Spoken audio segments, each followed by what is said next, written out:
গৌতম গম্ভীর কিন্তু কাউকে নিরাশ করছে না, প্রত্যেকবার আসছে একটা করে সারপ্রাইজ কিন্তু থাকছে, প্রত্যেকটা টিমে একটা করে চেঞ্জ কোনো না কোনো, মানে এত এক্সপেরিমেন্ট করে ফেলছে যে মানে আগে থেকে প্রেডিক্ট করা মুশকিল হয়ে যাচ্ছে যে টিমে আজকে কে থাকতে পারে কে থাকতে পারে, অ্যানালাইসিস করবে মানে তারও মাথা ঘুরে যাবে, তো আপনার কাম খতম, ফির আপনা কাম খাল্লাস।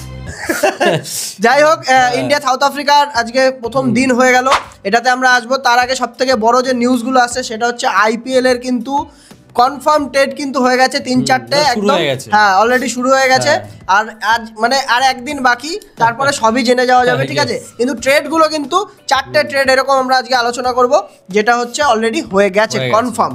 তার মধ্যে আছে 3টে বড় প্লেয়ার, বিশেষ করে 2টো বড় প্লেয়ার আর একটা বড় প্লেয়ারের ছেলে, ঠিক আছে, তাই তো, বড় প্লেয়ারের ছেলে। আপনারা এবার ভেবে দেখুন কার কথা বলছি, আমরা আস্তে আস্তে প্রথমে আমরা আইপিএল এর কথা বলি। তার আগে একটা কথা বলতে, মানে একটা বড় নিউজ এসেছে, সেটা হচ্ছে 16ই ডিসেম্বর কিন্তু আমাদের আইপিএল এর মিনি অকশন হচ্ছে আবুধাবিতে, ঠিক আছে। লাস্ট 3 বছর কিন্তু মিডল ইস্টে দেখছি আমরা, ওইখানে রাখছে ওরা, জানি না কেন ইন্ডিয়াতে এত ভেন্যু থাকাতে নিশ্চয়ই ব্যাপার আছে, কোনো না কোনো ব্যাপার তো আছে।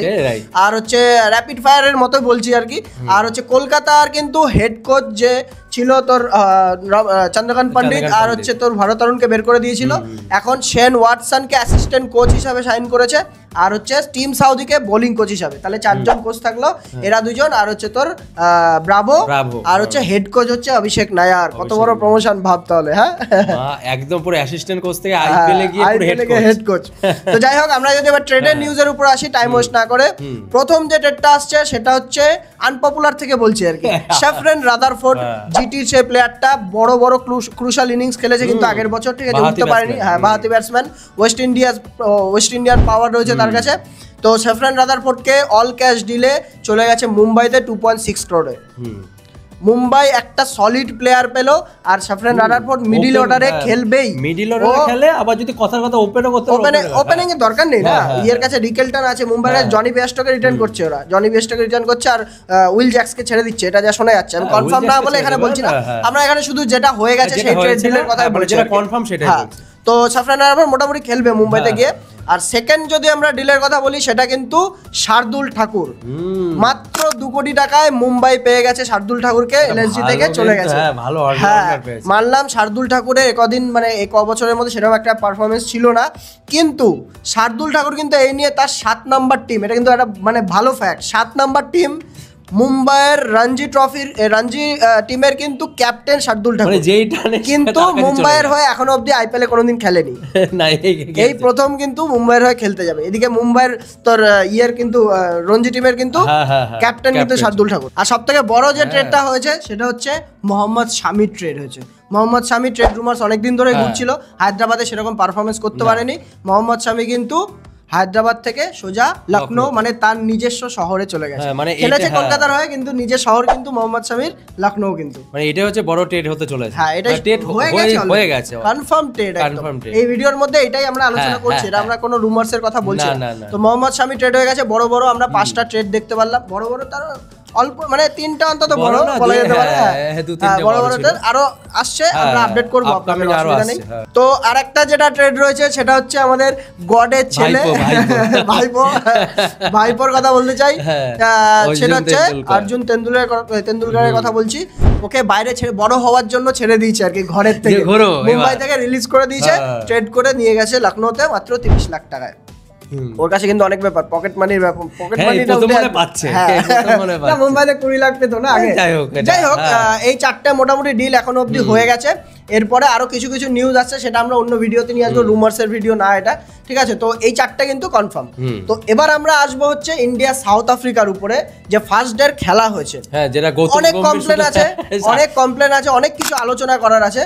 হ্যাঁ আমরা ম্যাচের মধ্যে কমই যাচ্ছি, মেন ব্যাপার ম্যাচ তো সবাই দেখেছে, টপিকগুলো উঠেছে বা উঠতে পারে, আমি সেটা নিয়ে বলছি মেইনলি। মানে তাহলে কি গম্ভীরকে দিয়ে শুরু কর একটু, হ্যাঁ গম্ভীরকে দিয়ে শুরু করতেই হবে, যে প্রত্যেকটা ম্যাচে প্রত্যেকটা আলাদা আলাদা সারপ্রাইজ দিয়ে যাচ্ছে কিন্তু গৌতম গম্ভীর। মানে এটা ভাবার বিষয়, তো এটা চিন্তা কর, মানে ওয়াশিংটন সুন্দর 3 নম্বরে, ওয়াশিংটন সুন্দর, এই ভাইটা ইন্ডিয়ার পিচ দেখে কি ফাজলাই মারছে, মানে হাজারটা অপশন ভাবলে ওয়াশিংটন সুন্দরকে কোনোদিন ভাবতে পারবো না, ইন্ডিয়ার পিচ দেখে কি ফাজলাই মারছে, কে জানে, এটা হতে পারে।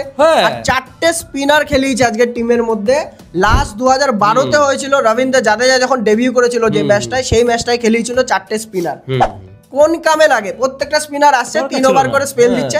ওয়াশিংটন সুন্দর প্রথম তোর ইয়েতে কি বলে ওটাকে, টি ব্রেকের আগে, লাঞ্চ ব্রেকের আগে একটা প্রথম সেশনে আর কি, প্রথম সেশনে একটা ওভার করেছে, সেকেন্ড সেশনে একটা ওভার একটাও করেনি, সেকেন্ড সেশনে একটা করে, সেখানে অক্ষর প্যাটেল এসে 3 ওভার পরে, মানে সবাই আন্ডার বল, মানে আছে না যে 6 ওভার 7 ওভার তো করে যে একটা স্পেল করবে, কিন্তু সেটা কিন্তু আন্ডার বল হয়েছে।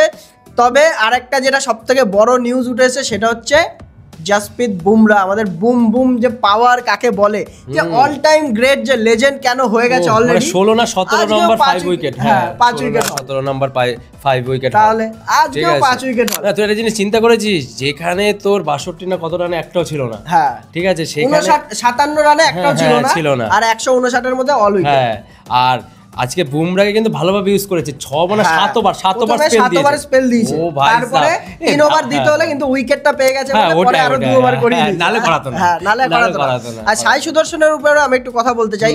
একটা প্লেয়ার সাই সুদর্শনকে তুললো, ইংল্যান্ডে খেলালো, এখানে খেলালো, ওখানে খেলালো, ঠিক আছে, 9টা ইনিংস খেলেছে ও, লাস্টে কিন্তু ও নিজের ফর্ম জায়গা কিন্তু সিমেন্ট করতে যাচ্ছিল। লাস্ট যে দিল্লির ম্যাচটা খেলেছে ওইখানেও কিন্তু ওর 87 রান কত ছিল জানো, আমি বলছি 87 আর 39, এই দুটো কিন্তু 2 ইনিংসে এরকম রান ছিল, তার মানে ও মোটামুটি একটা ধরে ফেলছে জায়গাটা, মানে এইখানটা চেঞ্জ করে দেওয়ার কি মানে আছে? আমি একটা জিনিস বুঝতে পারছি না, যে একটা প্লেয়ারকে যখন গ্রুম করবে ওর কনফিডেন্সটা কোথায় যাবে, কনফিডেন্সটা পুরো লেভেল মানে নিচে চলে আসবে। আমার তো লং টার্ম ভাবতে হবে, আমার তো ইন্ডিয়া মেইনলি ভাবলে হবে না, ইন্ডিয়া তো যাকে তাকে খেলানো যায়, ইন্ডিয়ার পর তো টেস্ট নেই, আমি বাইরে যাব ইন্ডিয়ার পর তো এবার যা টেস্ট আছে সব বাইরে, হ্যাঁ এরপর হ্যাঁ আমি বাইরে যাব, আমার একটা 3 নম্বরের ব্যাটসম্যান যে হচ্ছে সুইমিং কন্ডিশনে আমাকে টেকনিক্যালি কারেক্ট এরকম ব্যাটসম্যান, এটা আমি বলছি না, এটা আমি মানে চেতেশ্বর পূজারার কথা বলছি, সেই বলছিল 3 নম্বরে এমন প্লেয়ার এসেছিল, রাহুল দ্রাবিড়, ওরে চেতেশ্বর পূজারা, এটা দেখে দিচ্ছিলাম, রাহুল দ্রাবিড়, চেতেশ্বর পূজারা, 3 নম্বরে ওয়াশিংটন সুন্দর, শুনতে কেমন লাগছে, কোথায় ওয়াশিংটন সুন্দর বলে 3 নম্বরের ব্যাটসম্যান, মানে লং টার্ম তো এটা হতে পারে না কখনো, জানি না কি হিসাবে কি মাথার মধ্যে খেলে, ঠিক আছে, খেলিয়ে দিয়েছে, আমাদের হাতে কিছু নেই বলা, আমরা শুধু ক্রিটিসাইজ করতে পারি বা মানলাম যে 50-100 করে দিতে পারে, কোনো এখানে ডাউট নেই, কিন্তু লং টার্মের জন্য একদমই না, তাই তো, এটা একদম পুরো পারফেক্ট। হ্যাঁ, আর হচ্ছে সাউথ আফ্রিকার উপরে যদি আমরা আসি, সাউথ আফ্রিকা আজকে রাবাডাকে খেলাতে পারেনি, নি ইনজুরি ছিল, আশা করছি পরের ম্যাচও খেলতে পারবে না, হ্যাঁ এটা আশা করা যায়।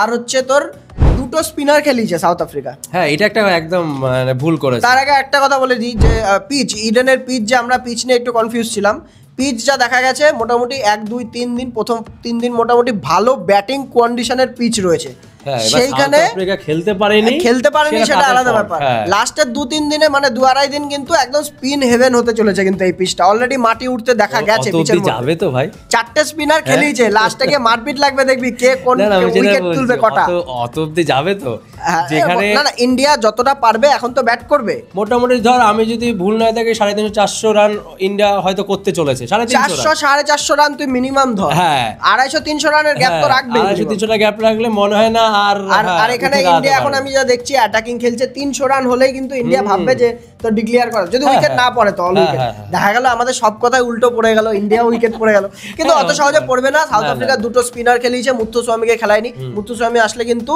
তোর ভালো ব্যালেন্স থাকবে, মুত্তুস্বামী ব্যাটও করতে পারে, ঠিক আছে। তো সাউথ আফ্রিকার কন্ডিশন এই ছিল। ম্যাচের মধ্যে যদি আমরা আসি, ম্যাচের মধ্যে তার আগে একটা কথা বলতে চাই যে ঋষভ পান্ত বেচারা যখনই খেলতে আসে স্টাম্প মাইক অন করে দেয়, যখনই খেলতে আসে স্টাম্প মাইক অন করে, কিছু না কিছু আছে, আর দেখতে মজাও লাগে, অ্যাজ এ ভিউয়ার ভাই দেখতে কিন্তু মজা লাগে, কতদিন পর কামব্যাক করেছে। হ্যাঁ, তো ম্যাচের মধ্যে যদি আসি, শর্টকাটে ছেড়ে দেবো এটা, ওপেনিং পার্টনারশিপ খুবই ভালো করছিল রায়ান রিকেলটন আর হচ্ছে তো মার্করাম, কোনো উইকেট পড়েনি, প্রথমে 57 রান অবধি একটা সুন্দর পার্টনারশিপ করে দিয়েছিল। রিকেলটনের বলটা দেখেছিস? রিকেলটনের বল তো দেখেছি, সিরাজ 3 ওভারে 25 রান খেয়ে গেছে প্রথম স্পেলে, আর তারপরে কে আসলো, বলও দেয়নি, তারপরে কে আসলো,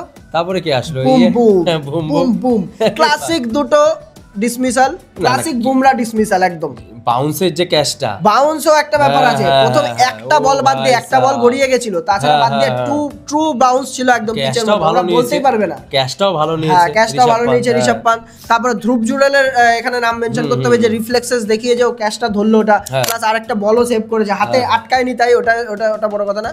তারপরে হচ্ছে আরেকটা প্লেয়ার যে বলতে হবে উইকেটের কথা, সেটা হচ্ছে কুলদীপ যাদব। মানে জেম অফ এ প্লেয়ার, মানে উইকেট নামলেই উইকেট, নামলেই উইকেট। ও খেলা, তুই লাস্ট ম্যাচে ম্যান অফ দ্য ম্যাচ যায়, পরের ম্যাচ খেলতে পারে না। কুলদীপ যাদবের তো অবস্থা এই, না ইনসাফি মানে পুরোপুরি না ইনসাফি। ও খেললে উইকেট পায়, তাহলে ওকে খেলাবে না? আমার মাথার বাইরে এটা। আমরা না বড় বড় এক্সপার্ট প্লেয়ার থাকে। হ্যাঁ, তো যাই হোক, বুমরা 5টা পেয়েছে, তোর কুলদীপ যাদব 2টো, মোহাম্মদ সিরাজ এসে একেবারে 2টো উইকেট লাস্টে এসে কামব্যাক করাটা ইম্পর্টেন্ট আর কি। আর ওদিকে আকসার পেলে 1টা পেয়েছে।